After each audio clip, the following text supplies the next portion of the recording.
मेरे प्रिय नौजवान साथियों, नमस्कार। स्टडी 91 पर आप सभी का बहुत बहुत स्वागत है। दोस्तों, आज हम बात करने वाले हैं, जी हाँ, भारतीय राज्य व्यवस्था के जो शानदार आयाम पर बातें चल रही हैं उसी की यह अगली कड़ी आपके सामने राज्यपाल से संबंधित ये पार्ट 2 है।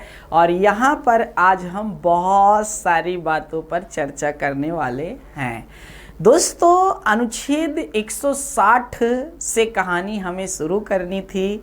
जी हाँ, 159 तक अभी तक हम लोग बात कर चुके हैं। पीछे राज्यपाल जी को हम लोग क्या कर चुके हैं दोस्तों, शपथ दिला चुके हैं। राज्यपाल जी को हम लोग क्या है, शपथ दिला चुके हैं। तो यहाँ से भी बातें आपको समझनी हैं।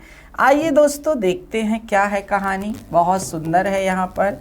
और ये कहानी है, यहाँ से जो स्टार्ट होती है, अनुच्छेद पढ़ क्या रहे हैं हम लोग, राज्यपाल। क्या पढ़ रहे हैं, राज्यपाल, याद रखिएगा। और आज कहानी स्टार्ट होगी अनुच्छेद 160। जी हाँ दोस्तों, अनुच्छेद 160 में किस बात का उल्लेख है? तो जी हाँ दोस्तों, कुछ कतिपय आकस्मिक परिस्थितियों में, जी हाँ दोस्तों, राज्यपाल के कार्यकाल का उल्लेख है। कतिपय मतलब अचानक से कोई आकस्मिक घटना घट जाए।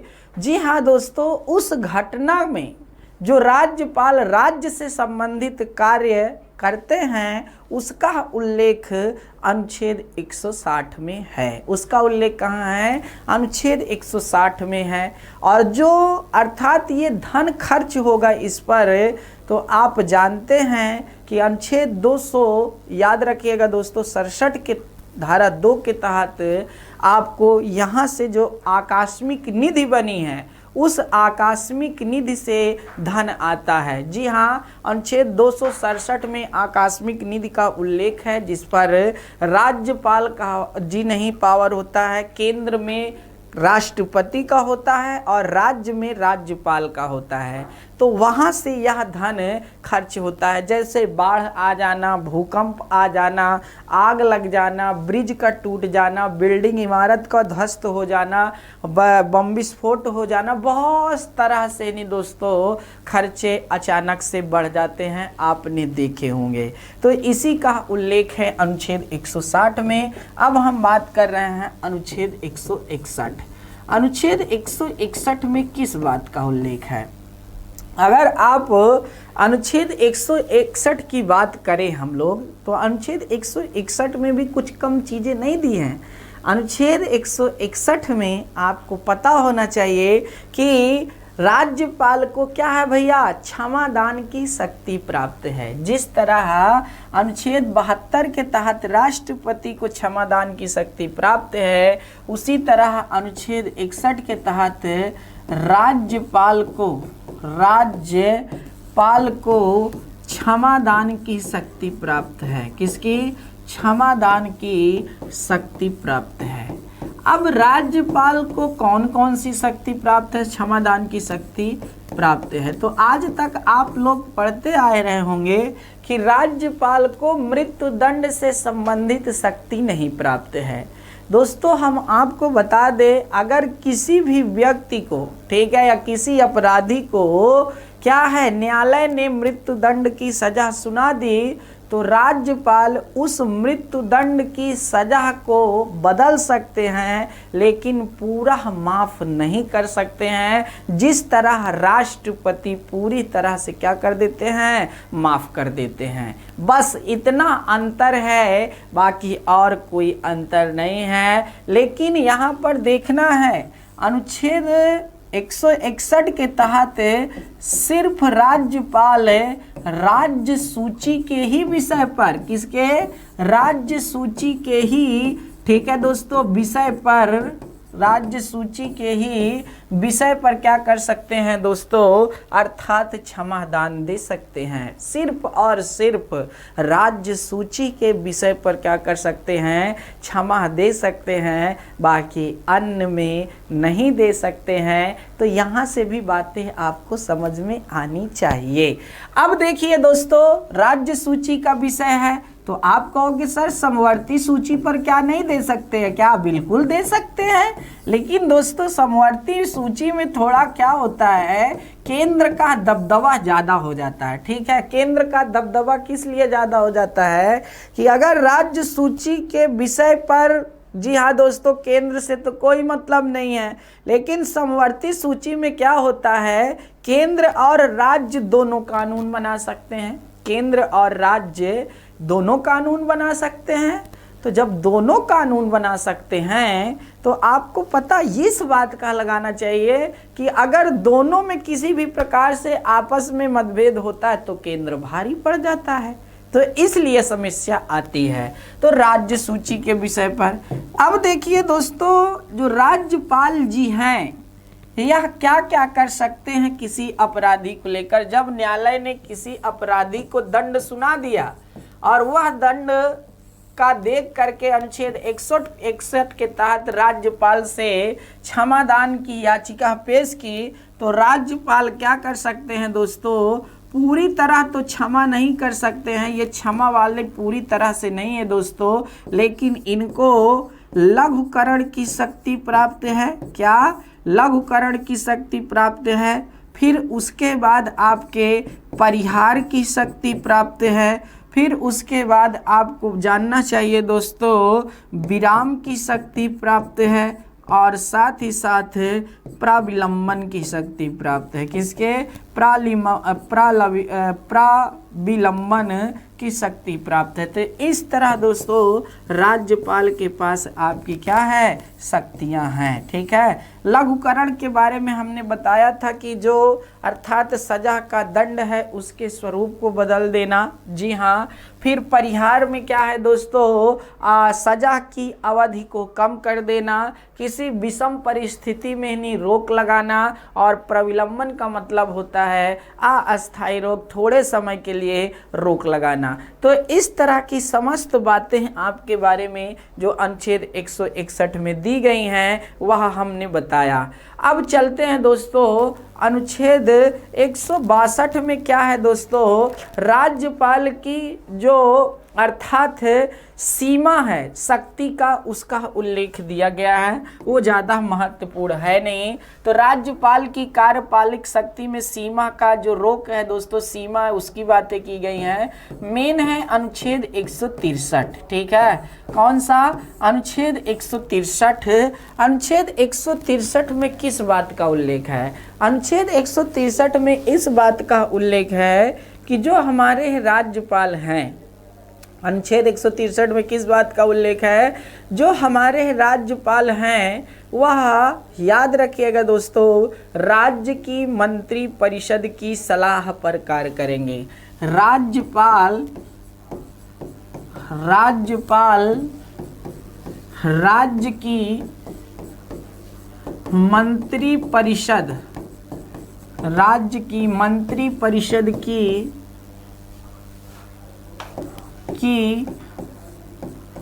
सलाह पर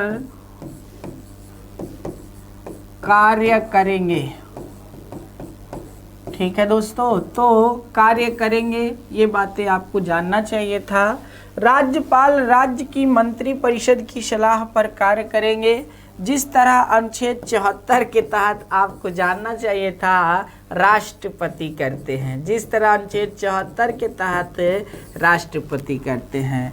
इस राज्य की जो है दोस्तों मंत्री परिषद का जो प्रमुख होता है वह कौन होता है? मुख्यमंत्री होता है। कौन होता है?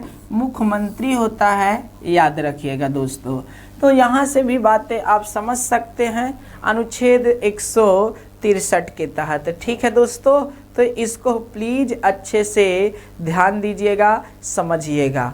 अच्छा, यहाँ पर एक बातें और निकल करके आती हैं। क्या?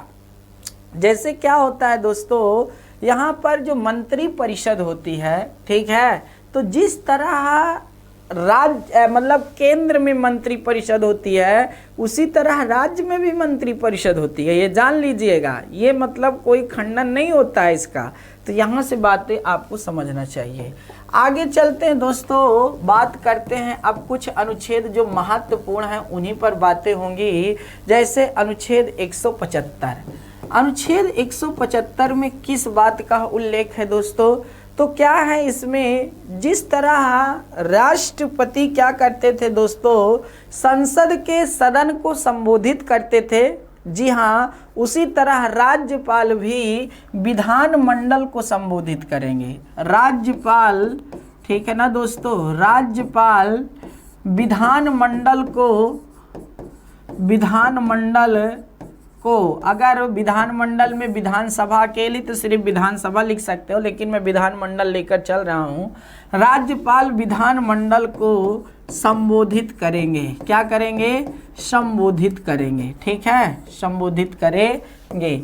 लेकिन दोस्तों एक बातें हम और यहाँ पर जानना चाहते हैं, ठीक है, आपको बताना चाहते हैं कि राज्यपाल जो विधानमंडल को संबोधित करेंगे तो उसी तरह होगा जिस तरह आपके नहीं, अर्थात केंद्र में 3 सत्र होते हैं, बजट सत्र, मानसून सत्र और शीत सत्र, तो उसी तरह राज्यों में भी 3 सत्र होते हैं, ये नहीं कि नहीं होता है। तो जी हाँ दोस्तों, जो प्रथम सत्र होगा जिसे बजट सत्र कहते हैं उसको संबोधित करेंगे, और साथ ही साथ जब विधानसभा नवनिर्वाचित आएगी, विधानसभा नवनिर्वाचित आएगी तो याद रखिएगा दोस्तों, आपको राज्यपाल विधानसभा को भी संबोधित करेंगे। साथ ही साथ दोस्तों ये बात भी पता होना चाहिए, यह भी अभिभाषण ही देंगे, अभिभाषण देंगे, जो मंत्री परिषद लिख कर देगी उसको यह पढ़ करके, जी हाँ दोस्तों, सुनाएंगे। यहाँ से भी बातें समझ में आ रही होंगी।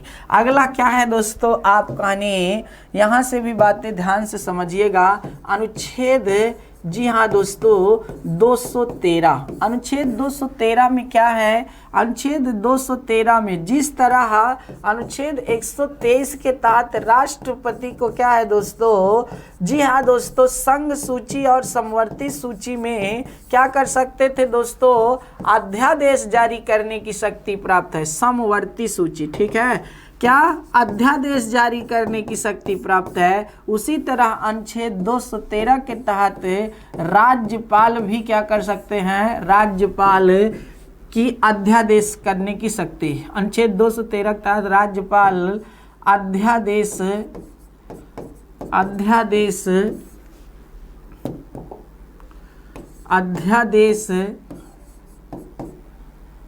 जारी कर सकते हैं, जारी कर सकते हैं, जारी कर सकते हैं, ठीक है। अब अध्यादेश जारी कर सकते हैं, इसका मतलब क्या होता है दोस्तों, तो राष्ट्रपति, जी हाँ दोस्तों, राज्य सूची के विषय पर, किसके, राज्य सूची के विषय पर, और समवर्ती सूची इनके पास भी है, इस विषय पर अध्यादेश जारी कर सकते हैं। अध्यादेश हमने बताया था एक अल्पावधि कानून है। क्या है? अल्पावधि कानून है। जब संसद का सत्र ना चल रहा हो तब जारी करते हैं राष्ट्रपति, और यहाँ जब राज्य विधानमंडल का सत्र ना चल रहा हो, ठीक है, जब राज्य विधान मंडल का सत्र ना चल रहा हो, विधानमंडल का सत्र ना चल रहा हो, तब वहाँ पर क्या होता है दोस्तों, अध्यादेश जारी किया जाता है। अब देखने वाली बात है क्या है, राज्य विधानमंडल ना चल रहा हो, कहने का मतलब विधानसभा विधान परिषद की बैठक ना हो रही हो। अब देखिए अल्पावधि कानून है तो कितने, 6 सप्ताह इसकी न्यूनतम अवधि है, और जो अधिकतम अवधि है वह 6 माह 6 सप्ताह है, ठीक है। अधिकतम अवधि कितनी है? 6 माह 6 सप्ताह की है। जिस दिन से विधान मंडल का सत्र चालू होगा, जिस दिन से विधानमंडल का सत्र चालू होगा उस दिन से यह 6 सप्ताह तक ही रहेगा। और जब संसद का, याद रखना दोस्तों, सत्र न चल रहा तो यहाँ पर अध्यादेश राष्ट्रपति जारी करते हैं। जब राज्य विधानमंडल का सत्र न चल रहा हो तो राज्यपाल अध्यादेश जारी करते हैं। तो ये फर्क होता है बस, और कुछ नहीं दोस्तों। जो आपका नाम सुना होगा डीसी वाधवा बनाम बिहार राज्य मामला, जी हाँ दोस्तों, उसमें बहुत ज़्यादा अध्यादेश जारी किया गया था, इसीलिए दोस्तों सुप्रीम कोर्ट सामने आई थी। ये बातें आपको समझना चाहिए था। तो यहाँ से भी बातें हैं, तो इनको नोट कर लीजिए। ठीक है दोस्तों, इनको नोट करना आपकी बहुत ज़रूरी है। चलिए दोस्तों आगे बात करते हैं अनुच्छेद 176। ठीक है, अनुच्छेद 176 में साफ साफ इस बात का उल्लेख है, अनुच्छेद 176 में साफ साफ इस बात का उल्लेख है कि राज्यपाल, ठीक है, राज्यपाल नवनिर्वाचित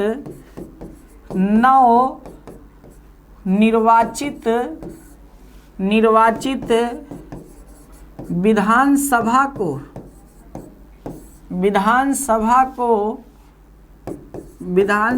को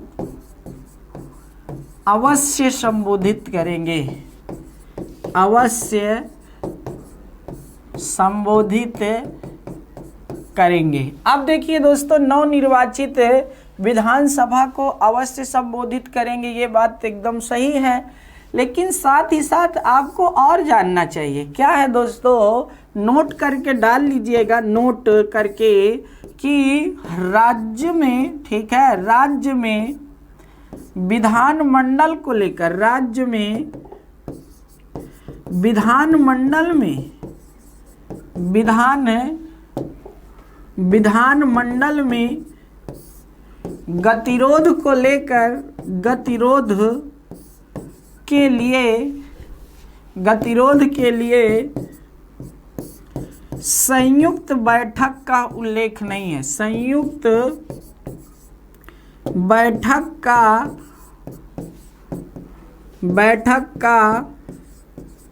उल्लेख नहीं है। ठीक है ना दोस्तों, संयुक्त बैठक का उल्लेख नहीं है।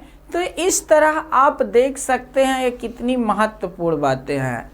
राज्यपाल नवनिर्वाचित विधानसभा को अवश्य संबोधित करेंगे, ये तो सब लोग जानते हैं, ठीक है ना दोस्तों। लेकिन इसके साथ साथ लिखा है दोस्तों कि राज्यों में, ठीक है, क्या संयुक्त बैठक का उल्लेख नहीं। आखिर अब क्यों नहीं राज्यों में संयुक्त बैठक का उल्लेख? सबसे बड़ा चर्चा का विषय तो ये बना हुआ है ना कि राज्यों में आखिर संयुक्त बैठक का उल्लेख क्यों नहीं है।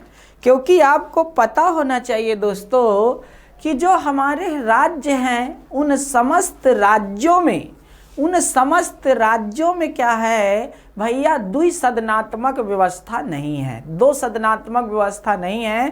कहने का मतलब मात्र 6 ही राज्य हैं जहां 2 सदन हैं, बाकी अन्य राज्यों में 2 सदन नहीं है। जी हाँ, कहने का मतलब विधान परिषद नहीं है, तो इसलिए संयुक्त बैठक का कोई उल्लेख नहीं किया गया है। बातें आपको समझ में आ रही हैं, तो यहाँ से भी बातें आप समझ गए होंगे।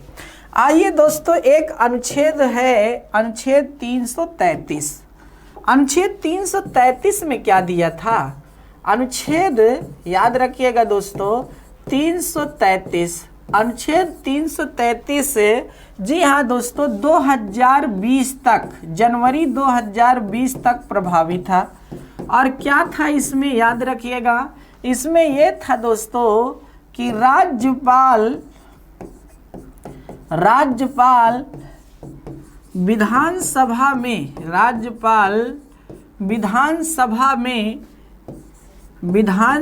में एक आंग्ल भारतीय को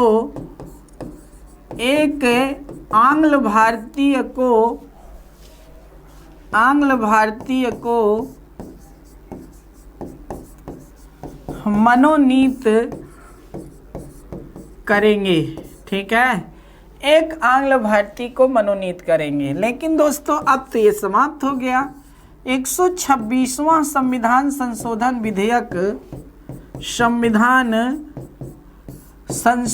विधेयक आता है भैया, संविधान संशोधन विधेयक पेश किया जाता है।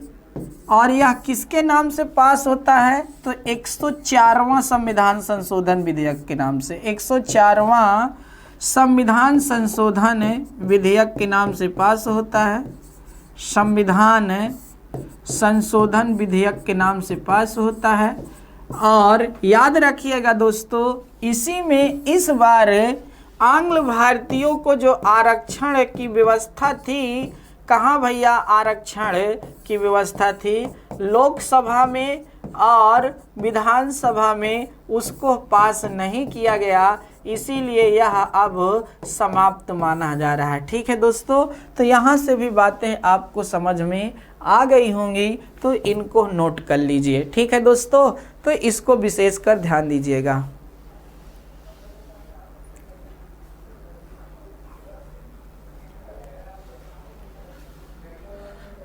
चलिए दोस्तों आगे देखते हैं, आगे बातें करते हैं ना। चलिए देख लीजिए। देखिए बहुत शानदार बात क्या है, बहुत शानदार बात यह है कि अनुच्छेद 191, अनुच्छेद 191 में क्या है, जो विधानसभा के सदस्यों, विधानसभा के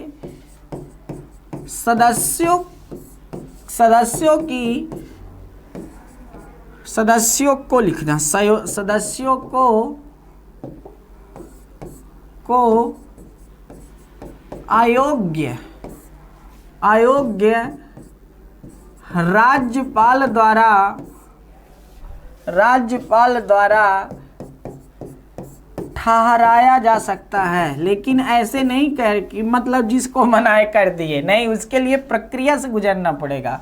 विधानसभा के सदस्यों को अयोग्य ठहराया जाता है जब उनकी क्या होती है, योग्यता से संबंधित या कोई वह फिर संविधान के अनुसार कार्य नहीं करते हैं, तब दोस्तों यह बात निकल करके आती है। और अनुच्छेद 192 में, जी हाँ दोस्तों, जब कोई दिवालिया सदस्य हो जाता है तो उसके बारे में उल्लेख है। यहाँ से भी बातें समझिए।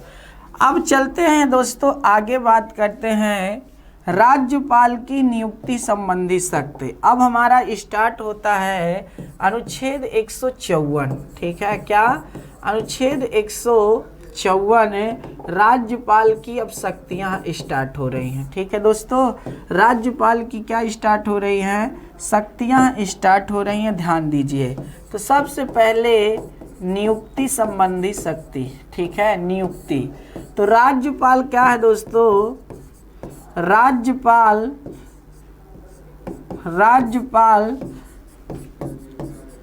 मुख्यमंत्री की नियुक्ति करते हैं, मुख्यमंत्री की नियुक्ति करते हैं। राज्यपाल क्या करते हैं, मुख्यमंत्री की नियुक्ति करते हैं। और साथ ही साथ, जी हाँ दोस्तों, साथ ही साथ मुख्यमंत्री के कहने पर अन्य मंत्रियों की भी नियुक्ति करते हैं, अन्य मंत्रियों की भी नियुक्ति करते हैं।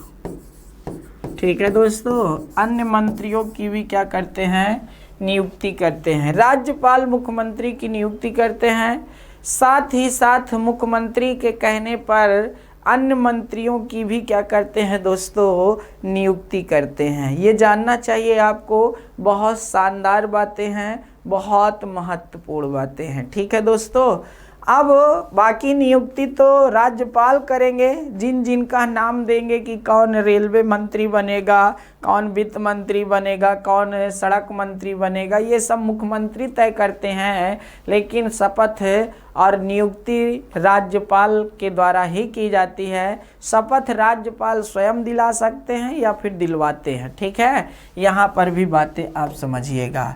अब देखिए दोस्तों, ठीक है, राज्य वित्त आयोग का नाम सुना है क्या, राज्य वित्त आयोग। जी हाँ दोस्तों, जिस तरह केंद्र में वित्त आयोग होता है अनुच्छेद 280 के तहत, उसी तरह राज्यों में भी वित्त आयोग होता है।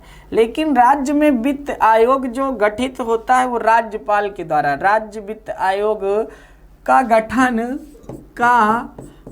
गठन राज्यपाल द्वारा किया जाता है, राज्यपाल द्वारा किया जाता है। अब देखिए दोस्तों, जो पंचायतों के लिए, पंचायत के लिए क्या है, वित्त आयोग है, उसके लिए अनुच्छेद याद रखिएगा 243 आई है, ठीक है, 243 आई है। जबकि नगर पालिकाओं के लिए, ठीक है, नगर पालिका के लिए जो राज्य वित्त आयोग है उसका उल्लेख अनुच्छेद 243 वाई में है। इसीलिए लिखा रहता है राज्य वित्त आयोग अनुच्छेद 243 आई और 243 वाई के तहत राज्यपाल द्वारा गठित होता है और ये 5 वर्ष के लिए होता है। कितने?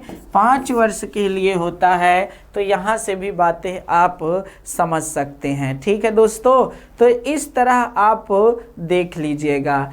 तो इस तरह राज्य में जो अर्थात विश्वविद्यालय होता है, ठीक है, उसके कुलपति के रूप में आप देखे होंगे दोस्तों राज्यपाल ही नजर आते, लेकिन ये नियुक्त करते हैं पद में। तो यहाँ से भी बातें आप समझ सकते हैं। तो इसको नोट कर लीजिए, तब आगे बात करें।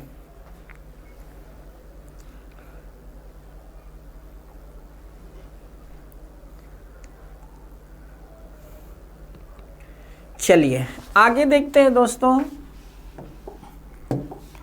अगला पॉइंट, ठीक है, राज्य चुनाव आयुक्त की नियुक्ति किसके द्वारा की जाती है? तो राज्य चुनाव आयुक्त की नियुक्ति राज्यपाल द्वारा ही की जाती है। किसके द्वारा? राज्यपाल द्वारा ही की जाती है। दिख रहा है? हाँ दिख रहा है। अगला देखिए दोस्तों, हाई कोर्ट के जजों की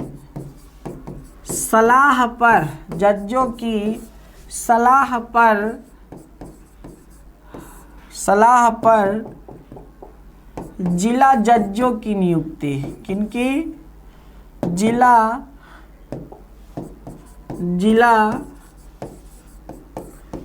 जजों की नियुक्ति, जिला जजों की नियुक्ति, ठीक है, जिला जजों की नियुक्ति। हाई कोर्ट के जजों की सलाह पर जिला जजों की नियुक्ति याद रखिएगा। नहीं, अगला है नवनिर्वाचित विधानसभा में प्रोटेम स्पीकर की नियुक्ति। प्रोटेम स्पीकर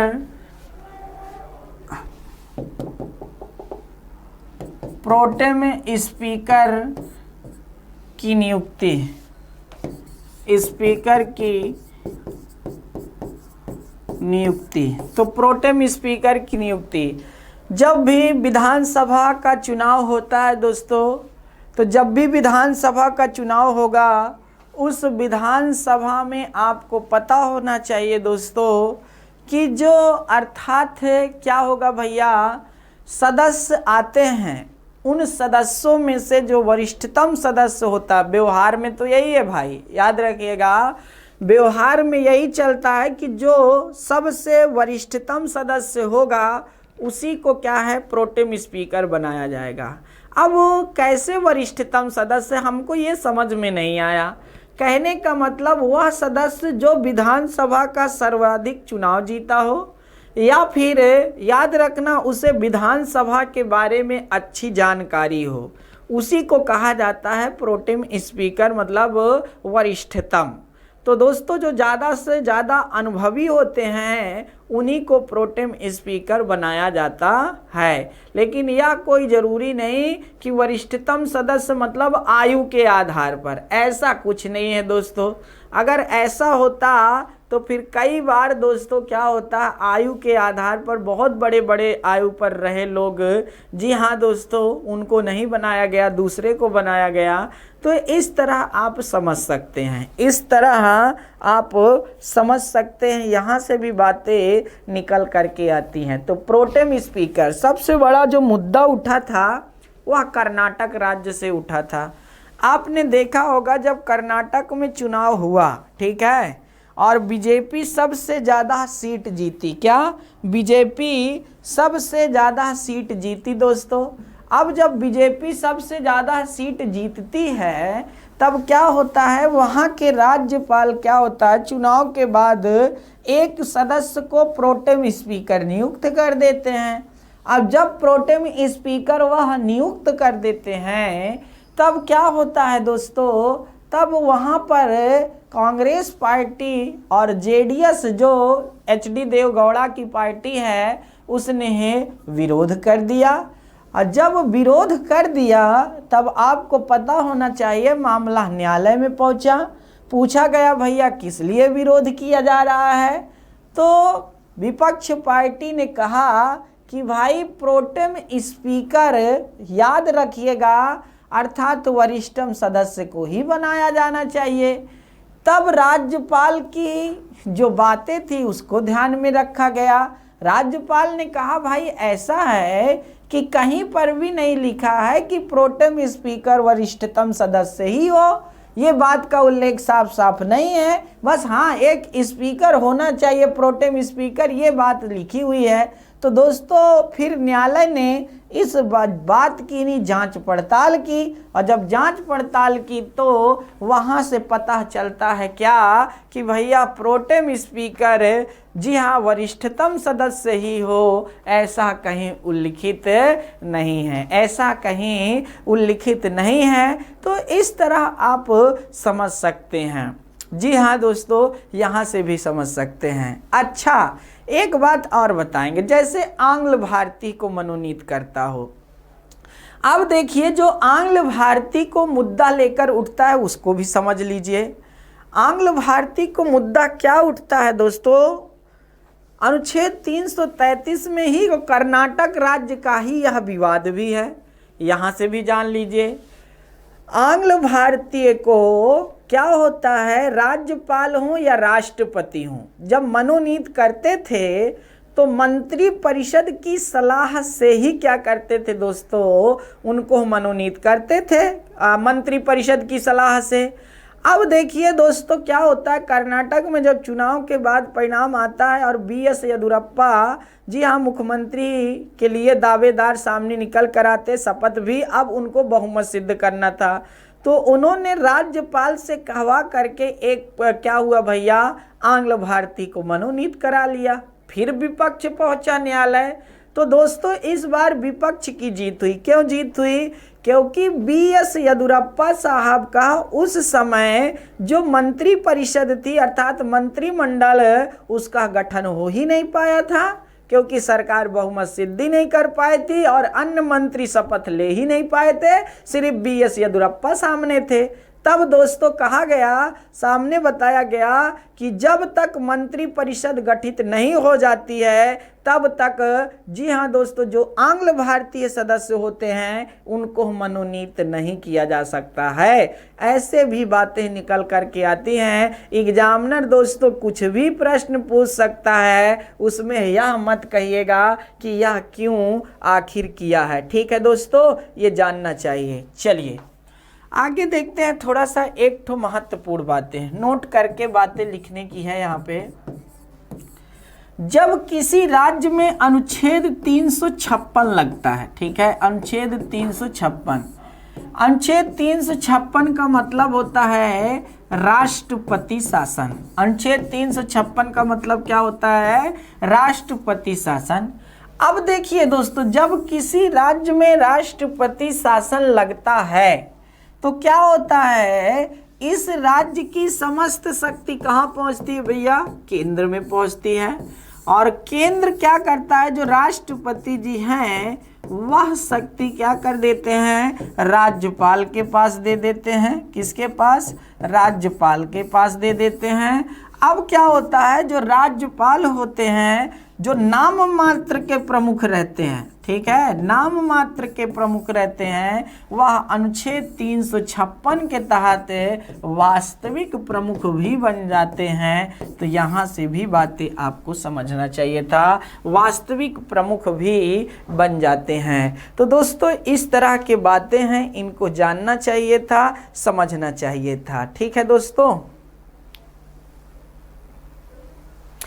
अब देखिए दोस्तों, कुछ राज्यों के राज्यपाल के लिए विशेष प्रावधान किए गए हैं। जैसे अनुच्छेद 371 जे, ठीक है, अनुच्छेद 371 जे का नाम आप सुने होंगे। इसके तहत कर्नाटक के जो राज्यपाल हैं दोस्तों, उस कर्नाटक के राज्यपाल जी को क्या है दोस्तों? जी हाँ दोस्तों, क्या है? अर्थात विदर्भ वाले क्षेत्र में या दोस्तों हैदराबाद वाले क्षेत्र में नहीं क्या है? विशेष शक्ति प्राप्त है कि वहाँ के लोगों को क्या कर सकते हैं? वो आरक्षण जैसे संबंधित व्यवस्था में प्रावधान कर सकते हैं। ठीक है ना दोस्तों, सरकारी नौकरियों में उनके लिए छूट दे सकते हैं। तो वहाँ की बातें हो गई। असम के राज्यपाल को भी शक्ति प्राप्त है। असम के राज्यपाल को क्या है? असम राज्य जो है दोस्तों, वहाँ पर अनुसूचित जो जातियाँ हैं, अनुसूचित जो जनजातियाँ हैं, तो जो अनुसूचित जाति के कबीले हैं या जनजातियों के कबीले हैं, तो वहाँ पर भी क्या है? विशेष प्रावधान करने का, जी हाँ दोस्तों, वहाँ के राज्यपाल को प्रावधान प्राप्त है। इसी तरह अरुणाचल प्रदेश के राज्यपाल को कानून व्यवस्था बनाए रखने के लिए विशेष अधिकार दिया गया है और यह अधिकार 55वें संविधान संशोधन 1986 के तहत दिया गया था। ठीक है ना दोस्तों, यह जो पावर दिया गया है वो 55वें संविधान संशोधन 1986 के तहत दिया गया है। तो यहाँ से भी बातें बहुत शानदार आती हैं, निकल कर यहाँ से भी प्रश्न बनते हैं। तो राज्यपाल को लेकर कि ऐसा नहीं है कि आपके पास प्रश्न नहीं है, प्रश्न बहुत हैं।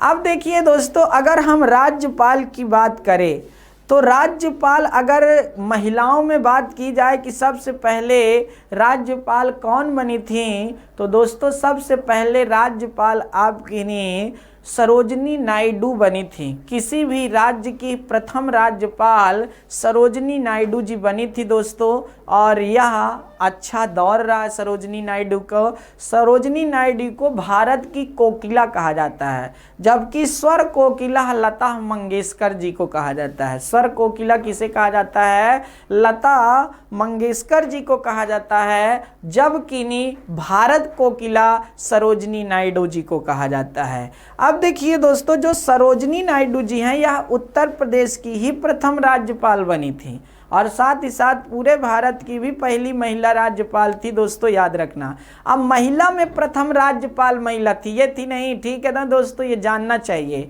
तो यहाँ से भी प्रश्न कई बनते हैं, तो इनको भी आप लोग नोट करिएगा, समझिएगा, ताकि आपके आने वाली एक दिवसीय परीक्षा में कारगर सिद्ध हो सके। तो चलिए दोस्तों, नोट कर लेते हैं कुछ बातें। जी हाँ, यहाँ से तो हम चाहते हैं कि नहीं एक दो बातें जो महत्वपूर्ण हैं उनको लिखा दिया जाए। ठीक है, जैसे सरोजनी नायडू देश की प्रथम महिला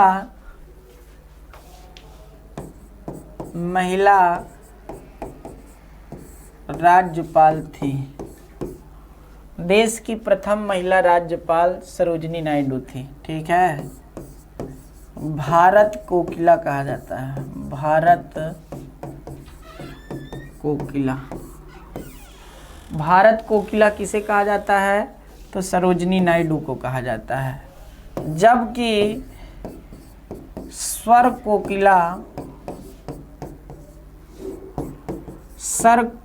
कोकिला लता मंगेशकर को कहा जाता है।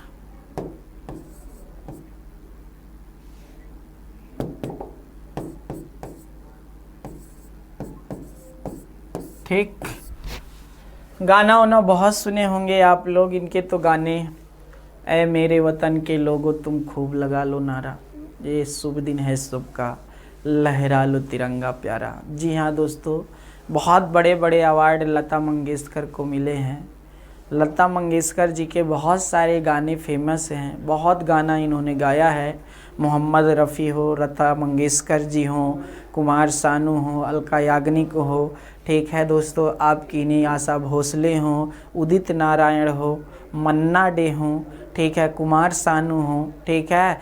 तो इस तरह आपके बहुत सारे जो गायक हैं पुराने दौर के, वो बहुत सारे आजकल के बादशाह हैं, यो हनी सिंह हैं, ठीक है। तो आजकल के इस तरह आजकल के गाने तो ये भी आ रहे हैं दोस्तों, जान मेरी जाने जा कैसे का है, बचपन का प्यार मेरा भूल नहीं जाना रे, क्या क्या गाना चल रहा है दोस्तों, क्या। और बच्चे आजकल के देख रहे होंगे दोस्तों, क्या बताएं, अब हम कुछ समझ में नहीं आ रहा है मुझे, ठीक है। ये युवा पीढ़ी, जी हाँ दोस्तों, किस दिशा में जा रही है कुछ समझ में नहीं आ रहा है। साथ ही साथ आपको बता दें, कभी कभी कुछ घटनाएं ऐसे होती हैं कि दोस्तों अब जो अधिकतर युवा हैं जिन्हें गाने का भी शौक़ नहीं है, जो गाना गा भी नहीं पाते, वह भी जिस तरह उस बच्चे को हाईलाइट सभी लोग किए, नो डाउट अच्छा है, प्रोत्साहन मिला, लेकिन बहुत सारे बच्चों का भविष्य भी यहाँ पर दांव में लग जाता है। जी हाँ दोस्तों, अब सब लोग बचपन का प्यारा याद करने लगते हैं, ठीक है, मतलब वही गाना में लग गए हैं कि हम भी हाईलाइट हो जाएंगे। तो इस तरह दोस्तों कभी कभी कुछ चीज़ें होती हैं, क्या बताया जाए, ठीक है। चलिए, तो दोस्तों ध्यान देना चाहिए स्वर कोकिला ना, इनका एक गाना बहुत बढ़िया याद है मुझे, जैसे लग जा गले कि फिर आज हंसी रात हो न हो, शायद इस जन्म में मुलाकात हो न हो, लग जा गले। दोस्तों बहुत अच्छे मैं भी गाना गाने का शौक़ रखता था, ठीक है ना दोस्तों, लेकिन जब से पढ़ाने लगा है, बाप रे, 9-9 घंटे 10-10 घंटे 12-12 घंटे लगातार कंटिन्यू पढ़ाता रहता हूँ, तो एकदम गला तो चला ही जाता है, ठीक है। गले का तो कोई बात ही नहीं है, दिन भर बोलते बोलते, मेरी लाइव क्लास आप लोग देखते होंगे, ठीक है ना दोस्तों, तो उसमें तो मेरी जान ही निकल रहती है, मतलब मैं बहुत तेज़ बोलता हूँ। लोग सब मना करते हैं कि सर आप इतना बच्चे सभी बोलते हैं, तो मैं अपने आप पे कंट्रोल ही नहीं कर पाता हूँ जब पढ़ाने लगता हूँ, क्या करूँ। तो सरोजिनी नायडू देश की प्रथम महिला राज्यपाल थी, भारत कोकिला, स्वर कोकिला लता मंगेशकर जी हैं, याद रखिएगा दोस्तों, यहाँ से भी बातें आती हैं, ठीक है दोस्तों। 1-2 मिनट समय लिया उसके लिए माफ़ी चाहता हूँ, मैं कभी इस तरह की बातें अपने लाइफ में नहीं करता, ताकि आप लोगों का टाइम ना बेकार हो, आप लोग खुश रहें, पढ़ते रहें, यही हम लोग कामना करते हैं हमेशा। अब देखिए दोस्तों, यहाँ से भी बातें हम लोग कर चुके हैं, अब राज्यपाल की कुछ शक्तियाँ जैसे देख लेते हैं भैया। राज्यपाल की विधायी शक्ति। दोस्तों जब क्या होता है ना, जैसे अभी मैं बता दूं आपको जान के ताजुब लगेगा, अभी हाल ही में मैंने जो हमारे उत्तर प्रदेश लोक सेवा के, जी हाँ दोस्तों, जो इंटरव्यू लेते हैं मेंबर, उनके सदस्य से मिला, तो वो बोले, जब मैं बातें किया सर से, तो सर बोले कि भीम ज़िंदगी में संगीत से जुड़ा रहना चाहिए। संगीत एक ऐसा माध्यम है जो तनाव को दूर करता है, संगीत एक ऐसा माध्यम है जो तनाव को दूर करता है। इतने बड़े अर्थात पद पर आसीन, सच में क्या बताएं आपको, दिल खुश हो गया जब दोस्तों ऐसे। तो उन्होंने मेरे सामने जब लेक्चर दिया और मैं 1-1.5 घंटा बैठा रहा, सुना उनके वीडियो को जब बातें कर रहे थे, तो कहाँ तनाव से एकदम मुक्त मेरे सामने वीडियो बना रहे थे। मैं पढ़ा कर निकला और सर आए, वो भी वीडियो बना रहे थे, इतने बड़े पद पर थे, शिक्षक हैं वो भी, ऐसा नहीं है। लेकिन दोस्तों आपको हम क्या बता दें कि क्या क्वालिटी है, ठीक है। मुझसे इंटरव्यू से संबंधित बातें भी किए, अच्छा लगा, प्रश्न भी पूछे, 2-3 प्रश्न पूछे, 1-2 प्रश्न का मैंने 2 जवाब दिया, 1-2 का नहीं दे पाया। तो इस तरह होता है लाइफ में, तो अच्छा लगता है। तो आप लोग भी, जी हाँ दोस्तों, ज़िंदगी में कुछ भी हो जाए तनाव से दूर मत, मतलब तनाव से दूर रहिए। तनाव एक ऐसा चीज़ है जो मानसिक और हृदय दोनों को कमज़ोर कर देता है। तो प्लीज़ विनती है मेरी कि थोड़ा सा याद रखिएगा दोस्तों, अपने को तनाव से दूर रखें। राज्यपाल की विधायी शक्ति, विधायी शक्ति का मतलब होता है दोस्तों, क्योंकि आप जानते हैं जो राज्य विधान मंडल होता है, क्या राज्य विधान मंडल के राज्यपाल, ठीक है ना दोस्तों, राज्यपाल एक अंग है, याद रखिएगा, एक अंग है।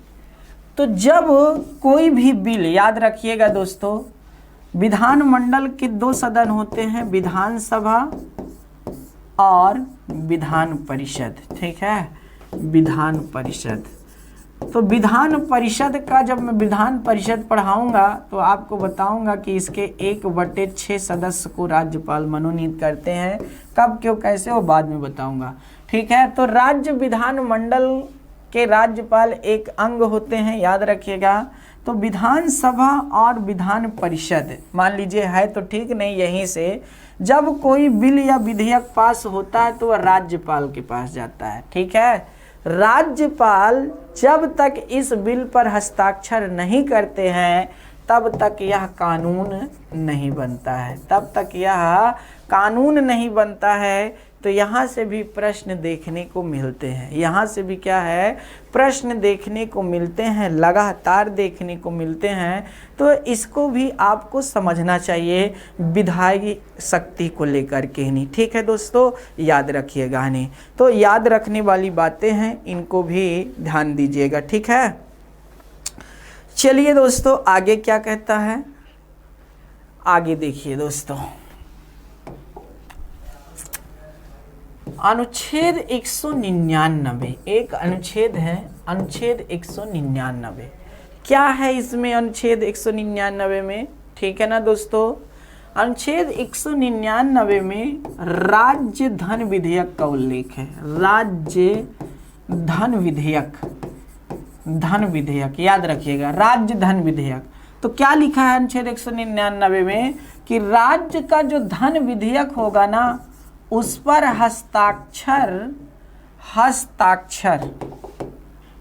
उस पर हस्ताक्षर राज्यपाल, ठीक है ना दोस्तों, पहले करेंगे, उस पर हस्ताक्षर राज्यपाल पहले करेंगे। ये बातें आपको समझनी चाहिए थी, जाननी चाहिए थी। और साथ ही साथ याद रखिएगा दोस्तों, राज्यपाल के नाम से ही, राज्यपाल के नाम से ही राज्यपाल के कहने पर, राज्यपाल के राज्यपाल के कहने पर राज्य का वार्षिक वित्तीय विवरण,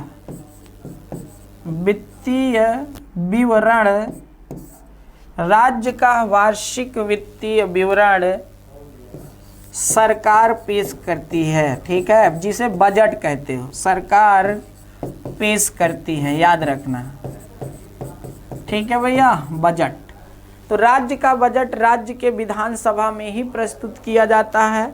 कोई भी विधेयक, धन विधेयक है, इसका निर्धारण विधानसभा का अध्यक्ष करता है। ये बातें आपको समझना चाहिए था, जानना चाहिए था। तो इसको भी नोट कर लीजिए दोस्तों, यहाँ से भी बातें आपको समझ में आती हैं, ठीक है।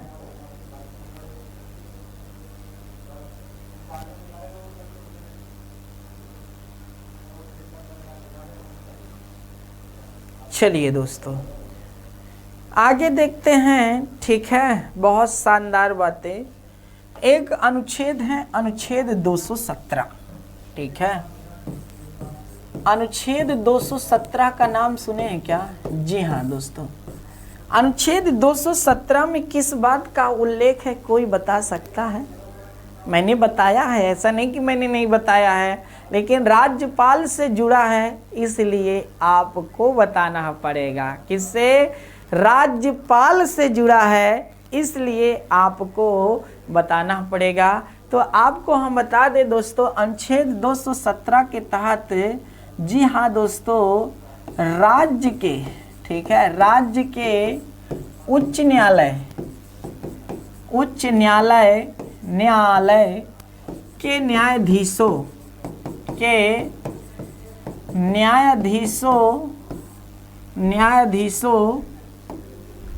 की नियुक्ति राष्ट्रपति द्वारा की जाती है। किसके द्वारा की जाती है? राष्ट्रपति द्वारा की जाती है। लेकिन दोस्तों याद रखिएगा, ठीक है, की जाती है, लेकिन यहाँ से लिख लेते हैं, लेकिन इनको शपथ, यहाँ पूर्ण विराम नहीं होगा यहाँ से, लेकिन इनको शपथ, ठीक है, शपथ राज्यपाल ही दिलाते हैं। कौन दिलाते हैं? राज्यपाल ही दिलाते हैं। ठीक है दोस्तों, याद रखिएगा, दिलाते हैं, ये बातें हैं। इनको शपथ कौन दिलाता है? राज्यपाल ही दिलाते हैं। अनुच्छेद 217 के तहत भले राष्ट्रपति हाई कोर्ट के न्यायाधीशों की नियुक्ति करें, लेकिन जब बात आएगी किसकी? शपथ दिलाने की, तो हमारे कौन दिलाएंगे भैया? हमारे है, याद रखना, राज्यपाल जी दिलाएंगे। चलिए दोस्तों, स्वविवेक की शक्ति देख लेते हैं। हमने आपको बताया था कि राज्यपाल को ना तो सैन्य शक्ति प्राप्त है, याद रखिएगा दोस्तों, और ना ही विदेश शक्तियों में कोई ऐसा है, या ना तो आपको राज्य के, जी हाँ दोस्तों, जो आपके नियुक्ति करते हैं, मतलब विदेश से बाहर राजदूत जाते हैं, ठीक है, उच्चायुक्त जाते हैं, उनकी नियुक्ति ये नहीं करते हैं। साथ ही साथ याद रखना, आपात संबंधी जो शक्तियों हैं वो भी नहीं प्राप्त हैं, याद रखिएगा, इनको आपातकालीन शक्ति नहीं प्राप्त है।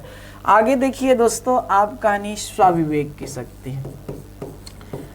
स्वविवेक की शक्ति तब काम आती है जब, याद रखना, राज्य के विधानसभा का निर्वाचन हो, राज्य के विधानसभा का निर्वाचन हो, क्या हो? निर्वाचन हो, और किसी भी दल को क्या है दोस्तों, बहुमत ना मिले, चाहे बीएसपी हो, चाहे एसपी हो, चाहे बीजेपी हो, चाहे कांग्रेस हो, चाहे आम आदमी पार्टी हो, आप हो, कोई भी पार्टी हो दोस्तों, जब किसी भी दल को पूर्ण बहुमत नहीं मिलता है तो दोस्तों याद रखना, तब राज्यपाल यहाँ स्वविवेक की शक्ति का प्रयोग करते हुए जो व्यवहार में है वह यह है कि सबसे बड़े दल के नेता को ही सरकार बनाने के लिए कहते हैं। लेकिन राज्यपाल के पास इतना पावर है कि वह किसी भी दल को उन्हें क्या है दोस्तों,